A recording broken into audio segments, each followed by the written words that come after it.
दो भाइयों की कहानी जिनके बीच में बहुत प्रेम था बचपन से। शादियां हो गई लेकिन कोई मनमुटाव नहीं हुआ, घर में बहुत अच्छा तालमेल था। लेकिन एक दिन किसी बात पर झगड़ा हो गया। छोटे भाई ने बड़े भाई को अपशब्द कह दिया, उल्टा सीधा कह दिया। बड़े भाई का सम्मान जो था उसको ठेस पहुंची। दोनों भाई अलग हो गए। कभी मार्केट में भी दिख जाते थे तो दोनों इग्नोर करते थे, ऐसा लगता था जैसे भाई है ही नहीं। 8-10 साल बाद को हो गए। छोटे भाई की बेटी की शादी जो है वो फिक्स्ड हुई। वो रिश्ता तय हुआ तो गया बड़े भाई को मनाने के लिए, कहने के लिए कि भैया माफ कीजिए, आइएगा जरूर, आपको ही सारा काम संभालना है। लेकिन बड़े भाई ने ध्यान नहीं दिया, उसने कोई जवाब नहीं दिया।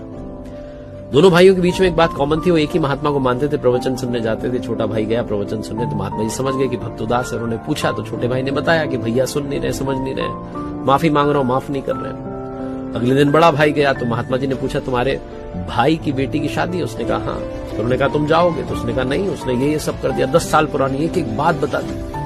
महात्मा जी ने कहा एक बात बताओ, कल जब तुम प्रवचन सुनने आए थे तो मैंने क्या कहा था?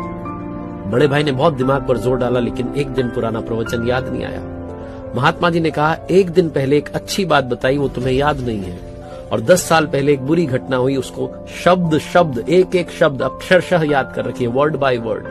भूलने वाली सारी बातें याद रखोगे तो जीवन भर विवाद करोगे, इसीलिए भूल जाइए और आगे बढ़ जाइए।